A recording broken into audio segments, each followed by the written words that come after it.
Mr. Danny Thomas, Red Skeleton. Ooh. Oh. What mind if I do? Man. Do you know, oh yeah, you took us out.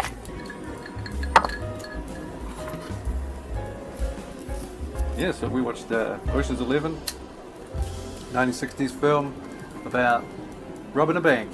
Not robbing a bank. 1960s film about robbing some casinos. And here is a back-of-the-box description. An AA meeting gets loose and decides it's time to rob some casinos. They have a mastermind plan, which is to sneakily steal the money. They smoke and drink a lot. So much. Telephones are overused. This operator speak. You've dialed the right. Go ahead. Can't ignore the... Morris, how are you? Bless her. Honey, baby died. I heard you. Give me the sheriff. Nobody in the world. Sheriff, women. Got him. Any operation plan. Oh, no, I don't. Telling two more. Got a coffin. Here, one as well. Send him in. So, do you think we should give spoilers? I think we should risk it. Okay, for the review, Yeah. let's risk it. Let's risk it. Well, you go. Give us a head. Go ahead and give us some head. Alright, so this one, it started the Rat Pack. Basic. Sound like this the whole time. Okay, so, You can see why they never did manual labor. It's like they'd turn up at a farm and be like, I'm meant to hold on to the stick. I'm busy. So we've got we have a group of army buddies, and they're going to get together, and they're going to rob 5 casinos, even though they seemingly don't need to. It's not a need. It seems to be for fun. They seem to be able to live in hotels, drinking and smoking, and hang around in casinos. Well, already. Well, apart from one character, we'll get to that. Everywhere you go in Vegas, there's a tray of drinks and cigarettes. It's the problem that they have. They spend an hour getting 11 people together to do a half-assed plan with lights go out. They take a bag of money. This is the movie. The plan. It's the plan. This is the movie. No, there's some high-tech glow-in-the-dark paint / glasses you wear to see the glow-in-the-dark paint. That's it. But anyway, so we're on the tour. We're on a tour of these casinos, and this is casino number 1. The movie's 2 hours long. The first hour takes an hour to get. 2 hours. Yeah, takes an hour to get to the point where the plan is mentioned to everyone that there's a plan that they're going to rob. So it's 50 minutes of people in hotel rooms drinking and smoking, ringing each other on the phone, and that's pretty much it. And the characters that they introduced at that point, it's like the Rat Pack plus 6. And there's one guy in particular who's super annoying, but we'll get to him too when we talk about the characters. At the end, they don't get the money, and they screw it up, so they're right back where they started. So they don't really go anywhere. Well, they get to have a lot of drinks, phone calls, and cigarettes. Speaking of drinks and going places, let's go. Let's go to the next place. Head off for this. Okay. Enough of this one. Enough for the next one. Let's go. Lady. Is that Louis Prima and Kelly Smith, or Louis Kelly and Prima Smith? Casino 2. Cheers, mate. Oh, mate. Oh. That's heavy. So blue. Get yourself a drink, mate. Oh, everywhere we go, there's a drink tray. More drinks. Yeah, so in the movie, man, there was Frank Sinatra. There was Frank Sinatra. Frank Sinatra, yeah, well, obviously. He was Danny Ocean, mastermind, I guess, captain of that squad that they're all in. Dean Martin. He's pretty much playing Dean Martin, like he works at a casino singing songs. Yeah. And he seems to drink and smoke all the time. Like a cool guy. Dean Martin. Cool guys do. Dean Martin is Dean Martin. Yeah. Sammy Davis Jr. was in it as a black guy in the movie. Arguably the most talented man in the movie. Yep, and his acting was reasonable, and he was the only guy who worked at the garbage dump. Oh, everyone else works or hangs none of out. them work. What are you doing? Work? Dean Martin works. It's a man who is blessed with a voice of silk. The man is a legend, and he's working hard. Yeah, Dean Martin. He was the only one with reservations about the plan. What is it, Sam? Forget it. Forget what? You mean what? The whole deal. Forget the whole deal. We'll let the viewers in on this. Yeah, in the making of, apparently Dean Martin memorized the whole script. chat down there. Memorize the whole script, dialogue and all. Peter Lawford. Who? Peter Lawford. What? Peter Lawford. He's in this. He played alcoholic who smoked a lot. Hang on. Hello? It's naturally. This is the Oh, way yeah. of Vegas. Yeah. No, I haven't seen him. Yeah, I know what he looks like. He looks really old and hunched over. No, old leather skin. Old leather face. Old blue eyes. Old blue eyes. Old brown eye.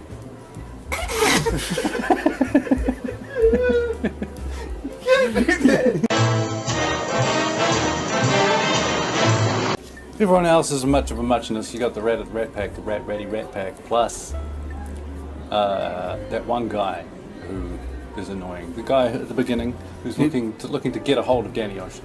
Peter Lawford? No, the balding old man. Oh, The sweaty guy who's really annoying.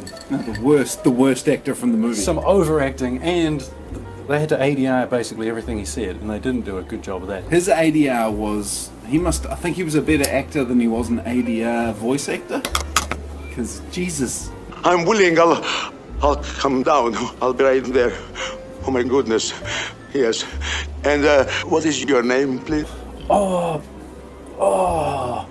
That is. what's the problem? Oh God, it was That's like amazing. that. It was terrible. I didn't know you could. What? Terrible? I thought that was pretty good. Drink it up like a real man. Have a drink and be somebody.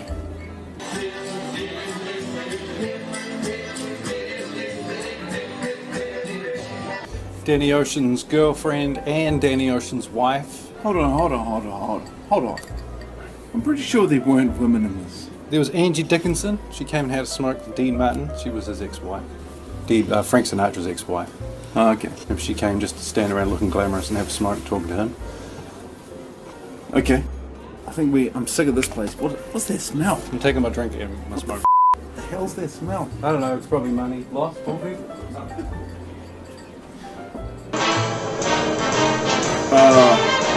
There's nothing better than some Donald O'Connor, mate. Donald O'Connor. I like this one. This one smells like cigarettes and alcohol instead of alcohol and cigarettes. You know it's a good casino if you can't see the other side. This is 1960. This building's massive. What is that? 30 meters? There's got to be 40 meters, at least.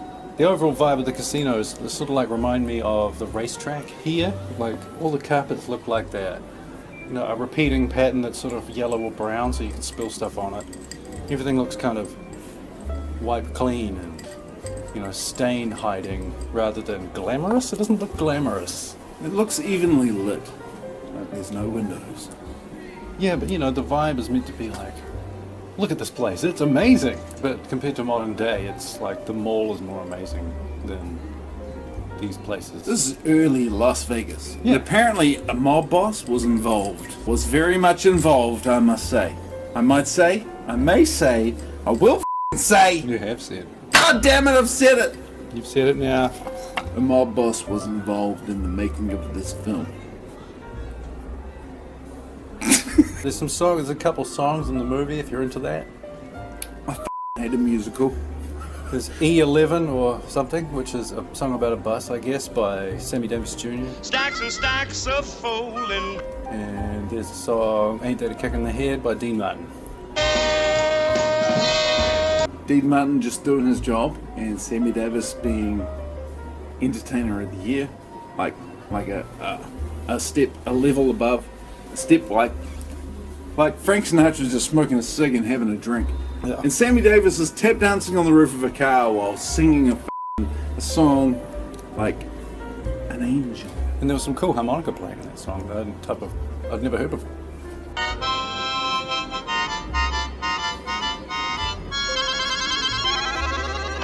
Come on, Josh, your turn. All right. Their friend dies in the movie, right? The friend. Hold on. Can we keep this discussion going at the next casino, please? Oh yeah, I'm going there. let's go. Let's go. Giselle?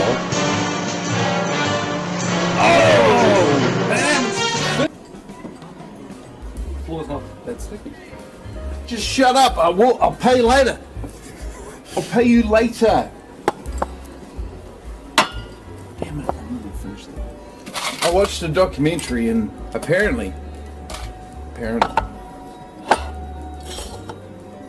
people say, it's not me, I don't say this, people say this. Apparently, John F. Kennedy was a Scrooge. Deep Scrooge. So the Can we talk about the heist? yeah. So okay. There's one thing I want to know is about the heist. Well, they send an electrician around to each place. This is the heist. This is what we see, right? A montage of an electrician looking at fuse boxes. And some people painting a door a little bit. And they have the magical technology of some glow-in-the-dark paint. So when they cut the lights on New Year's Eve, they know which door to go in. And then they just go in the door and make people sing Auld Lang Syne and just take the money. That's it. And then just drive away. There's nothing particularly fancy with the plan. Like in the modern Ocean's 11, you got a little small Chinese man doing backflips onto servers to not touch the ground tripwires. And in this, it's like, open the door. It doesn't show them even breaking in. It just shows them emptying safes.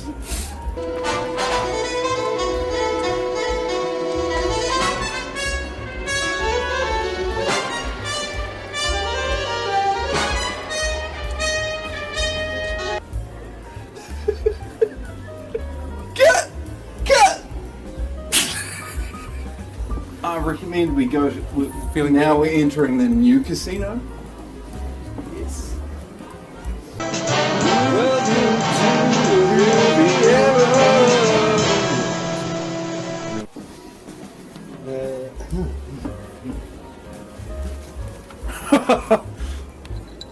Well, they knew I was coming.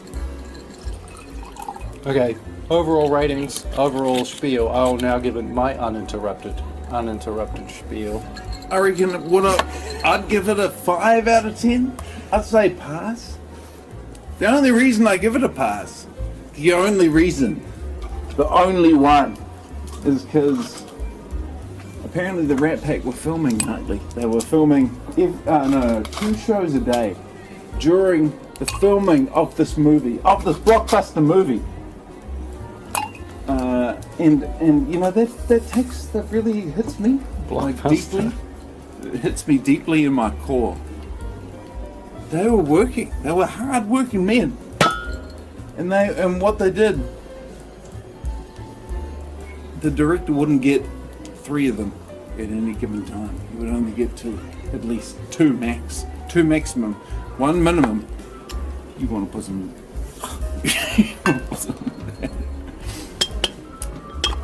And he would only get them for 3-hour bursts. He would only get any given member of the Rat Pack for a 3-hour burst. How are you meant to make a blockbuster movie? No, I've said my piece. I gave a rating, didn't I? I'm pretty sure I gave a rating. So the movie wants you to buy into the lifestyle. I didn't. I thought it looked kind of annoying. And Heist wasn't very good. The sets were average, the cinematography was average, a couple of cool songs, the music was a bit too cliche, old school movie for me, like it didn't stand out. What? They ended up right where they started. None of them learned anything about anything. No character arcs, no advancement of anything in their lives. It's all exactly the same, except one guy died.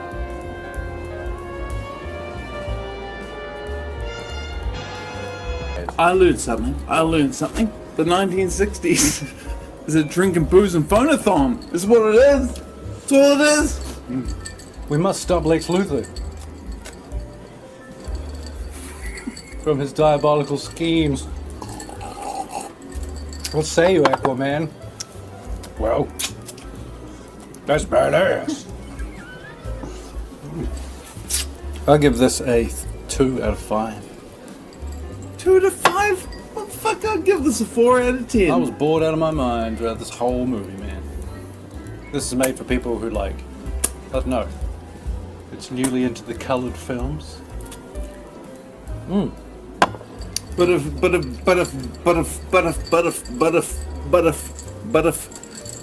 Dean Martin had something to say, he'd say, "Make me feel so young. Try not to spill your drink, my You make me feel like spring is spring." This is on camera, you know. Yeah. What? It's dead. Died.